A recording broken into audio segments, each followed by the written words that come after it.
پھر اس کے بعد حضرت عمر فاروق اعظم رضی اللہ تعالیٰ عنہ کو سلسلہ اویسیہ کی خلافت نوازی. آپ صلی اللہ علیہ وسلم نے سلسلہ اویسیہ جو حضرت اویس کرنی رضی اللہ تعالیٰ عنہ کے نام سے مشہور و معروف ہوا مگر یہ رائج کس سے ہوا ہے؟ یہ حضرت عمر فاروق اعظم رضی اللہ تعالیٰ عنہ کے نام سے رائج ہوا ہے. ٹھیک اسی طرح آپ سنتے ہیں کہ حضور صلی اللہ تعالیٰ علیہ وآلہ وسلم نے حضرت سیدنا مولا علی مشکل کشا کرم اللہ وجہ الکریم اور حضرت عمر فاروق اعظم رضی اللہ تعالیٰ عنہ کو یہ خرقہ عنایت کر کے، ایک خرقہ ان کے سپرد کر کے کہاں بھیجا تھا؟ یمن بھیجا تھا کہ جاؤ یمن میں میرا ایک عاشق ہے، اس کا نام اویس ہے، اس کے ہاتھ پر داغ ہے، اسے جا کر ملنا اور اسے یہ خرقہ عنایت کر کے آنا. تو آپ کیا سمجھتے ہیں کہ حضور صلی اللہ تعالیٰ علیہ وآلہ وسلم نے یوں ہی اپنا ایک لباس بھیجا تھا؟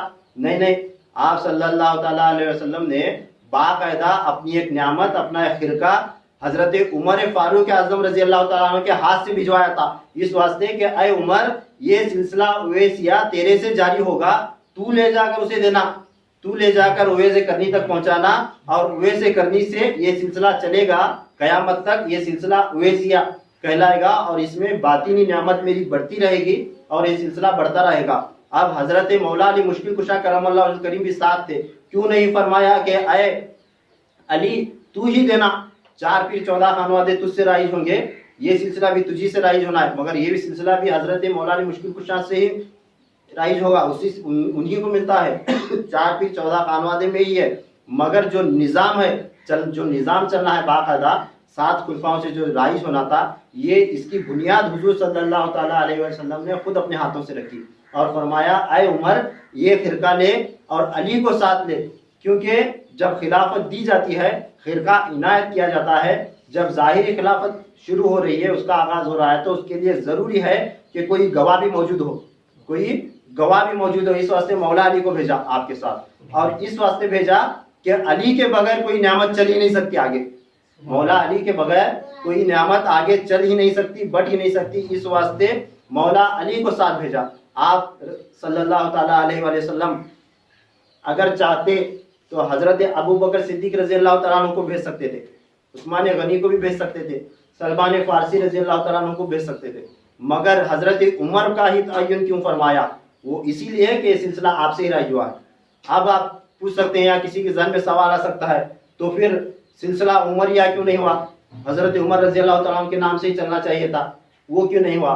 تو یہ سوال خواجہ غریب نواز رحمۃ اللہ علیہ سے پوچھنا چاہیے کہ سلسلہ چشتیہ ہارونیہ کی نہیں ہوا؟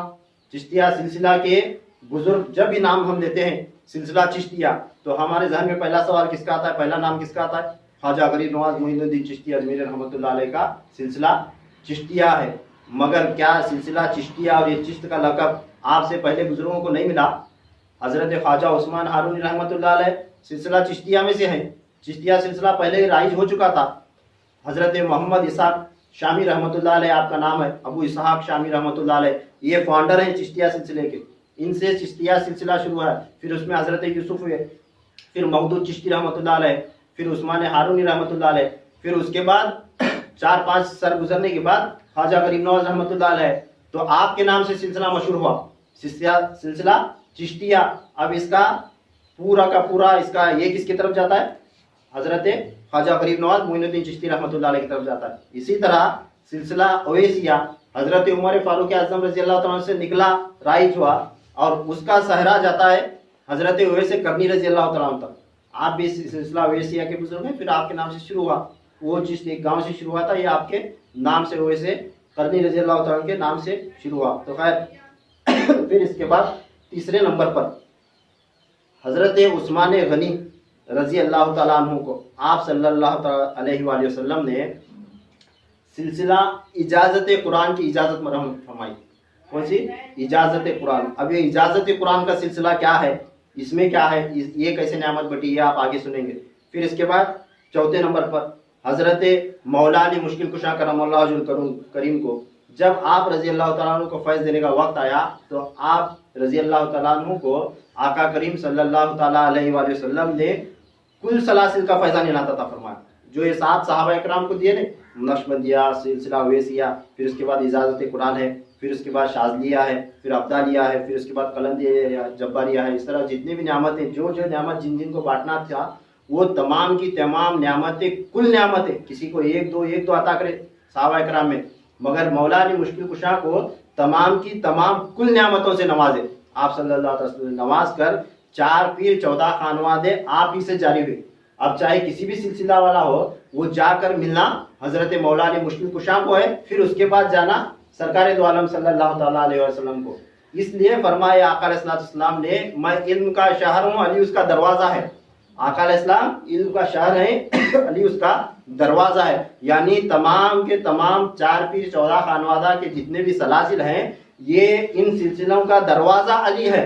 یہ سلسلے سب کے سب آئیں گے مولا علی تک، اور علی کو دروازہ بنا کر حضور صلی اللہ تعالیٰ علیہ وسلم تک داخل ہوں گے. ورنہ یہ دروازے کے بغیر کوئی بھی سلسلہ مولا علی سے، جو مولا علی کے بغیر جو سلسلہ آئے گا، وہ آپ صلی اللہ تعالیٰ علیہ وسلم تک پہنچے گا ہی نہیں. چاہے ابو بکر صدیق ہو، چاہے عثمان غنی ہو، چاہے حضرت عمر ہو، چاہے کوئی بھی سلسلہ ہو، چاہے غوث پاک کا ہو، قادریہ ہو، چشتیہ ہو، نقشبندیہ ہو، سہروردیہ ہو، رفاعیہ ہو، مداریہ ہو، کوئی بھی ہو، قلندریہ ہو، جباریہ ہو، کوئی بھی سلسلہ ہو، وہ داخل ہو سکتا ہی نہیں.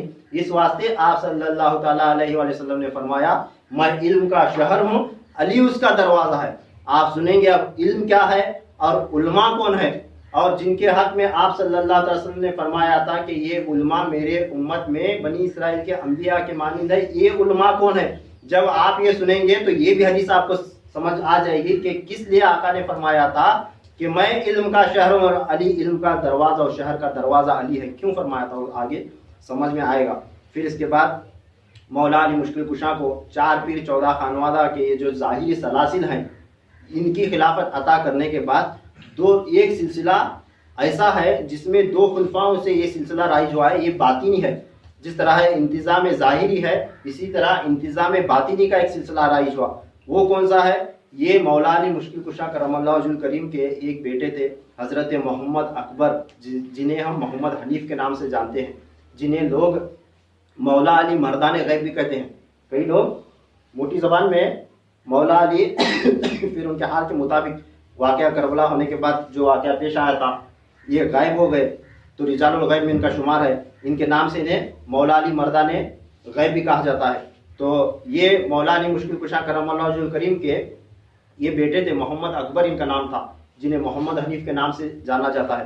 ان سے ایک سلسلہ انتظام ظاہری اور باطنی کا ایک سلسلہ رائج ہوا ہے. تو یہ سلسلہ، اسے سلسلہ حنفیہ کہا جاتا ہے. یہ حنفیہ سلسلہ، اس کی خلافت بھی مولا علی مشکل کشا کو عطا ہوئی. یہ سوائے مولا علی کے کسی کو نہیں عنایت ہوئی. تو اس کا تذکرہ بھی آپ جب اہل بیت، جب صحابہ اکرام کی ہماری سیریز چل رہی ہے، صحابہ اکرام کی، اور یہ کیا 2 تقریریں ہونے کے بعد جب میں اہل بیت اطہار کی شان بیان کروں گا تو مولا علی کو جو عنایت فیوزات عطا کیے گئے، جب وہ موضوع پر میں آؤں گا تو میں بتاؤں گا کہ سلسلہ حنفیہ کیا ہے، یہ حنفیت کیا ہے. تو پھر اس کے بعد 5ویں خلیفہ آپ صلی اللہ علیہ وسلم کے انس بن مالک رضی اللہ تعالیٰ عنہ، جن سے سلسلہ شاذلیہ رائج ہوا. پھر اس کے بعد 6ٹھے خلیفہ حضرت عبدالعزیز مکی بن حارث رضی اللہ تعالیٰ عنہ، یہ ان سے سلسلہ قلندریہ و جباریہ رائج ہوا. پھر 7ویں خلیفہ آپ کے حضرت بلال حبشی رضی اللہ تعالیٰ عنہ، جن سے سلسلہ ابدالیہ رائج ہوا، ابدالوں کا سلسلہ رائج ہوا حضرت بلال ابدال رضی اللہ تعالیٰ عنہ سے.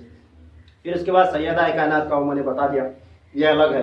مگر یہ جو 7 خلفاء آپ صلی اللہ تعالیٰ علیہ وسلم نے جب بنائے، ان کو سرکار دو جہاں صلی اللہ تعالیٰ علیہ وسلم نے ان 7 صحابہ اکرام کے سلاسل کو، ان سلسلوں کو اپنے کیفیات باطنی و ظاہری سے نوازا.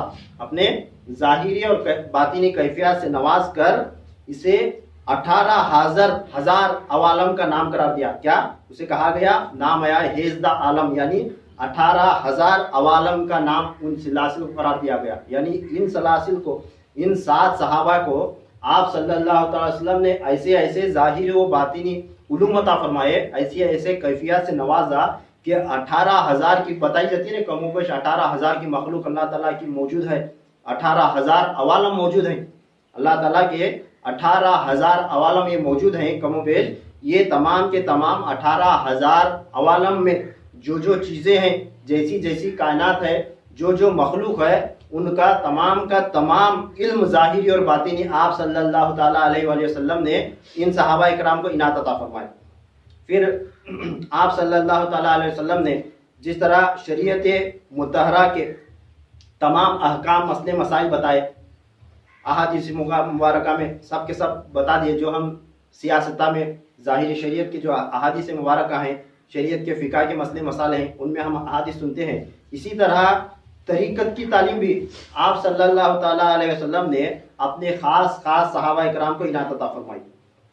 اب جو صحابی نے یہ میدان کا ذوق رکھ کر، طریقت کا، تصوف کو جاننے کا، سیکھنے کا، سمجھنے کا شوق رکھ کر جو صحابی اس میدان میں داخل ہوا، اس تک یہ تعلیم پہنچی اور ان کے ذریعے یہ آگے بڑھتی رہی۔